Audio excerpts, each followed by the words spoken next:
फिर लौटकर हम आ गए अपनी पुरानी किचन में, जहां मैंने कुछ दिन पहले मेकओवर किया था। इसे मैंने एक दिन खाना बनाया था, पर फिर उसके बाद टाइम नहीं लगा बनाने के लिए। फिर दिन की शुरुआत मैंने की चाय से। और आज मैंने सोचा था कि जो सुबह का खाना है वो पूरा आज मैं चूल्हा में ही बनाऊंगी।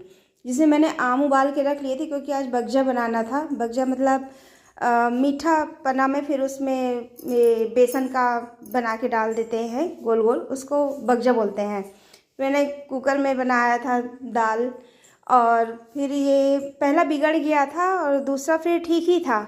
उसके बाद मैंने फिर गुड़ कूटा और गुड़ कूटने के बाद डाल दिया, फिर नमक डाला और उसमें बेसन का जो मैंने बनाया था वो डाल दिया। इसमें काला जीरा भी डाला भूंज के।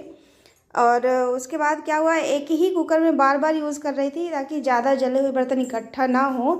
फिर बाबूजी ने बोला कि आज एकादशी है, चावल हमें खाना नहीं है, तो हमारे लिए दलिया बना दो। अब थोड़ी सी दलिया बनाना था और बर्तन छोटा चढ़ाना था, पर लग रहा था कि कहीं चूल्हे के अंदर ही ना घुस जाए। पर फिर भी मैंने उसमें निरमा लगाया, उसके बाद मिट्टी लगा दिया ताकि ये जले ना।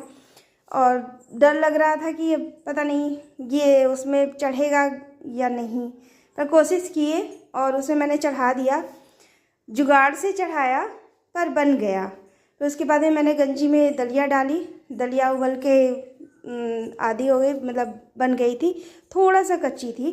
तो मैंने जो चूल्हा के अंदर वो राख थी, गरम राख या कंडा जो थोड़ा बहुत जला था, उसको बाहर निकाल के और जो दलिया हल्की सी कच्ची थी वो मैंने उसमें रख दिया। उसके बाद में फिर वो उसी में ही धीरे धीरे पक गई। और फिर बारी आई रोटी की, रोटी बनाने की, जो कि पिछली बार तो बीच में होल हो रहा था। अब देखते हैं इस बार कैसी बनती है। थोड़ी जल्दबाजी में मैंने डाला तो इसमें छुरी लगाई जिसमें पानी ज़्यादा हो गया था, क्योंकि भोजन करने के लिए बैठ चुके थे। मेरी रोटी बिल्कुल भी नहीं बनी थी, पर पहली रोटी ठीक बनी, ठीक ही बनी, बस फूली नहीं। खाना कंप्लीट हो गया आज का, चूल्हे पे जैसा सोचा था वैसा बन गया। उसके बाद भी मैंने ससुर जी की थाली लगाई और उनको खाना दिया। फिर लास्ट में जो रोटी बची थी, तो मुझे कुछ याद था कि मेरी नानी ने एक बार बताया था कि तवा कभी खाली नहीं उतारते। उसमें जब आखिरी आखिरी रोटी रह जाती है उसके बाद में ही तवा उतार लिया जाता है। अब ये सब खाना तो बन गया, थोड़ी संतुष्टि हुई कि चलो एक टाइम तो पार हो गए। जैसा सोचा था खाना पीना बन चुका था। फिर उसके बाद में आई जले हुए बर्तन धोने की बारी। तो बर्तन मुझे देख के मुस्कुरा रहे थे, मैं बर्तन सोच रही थी अब क्या होगा। पर ठीक है, साफ़ हो गया सब, पर कढ़ाई थोड़ा सा रह गई थी।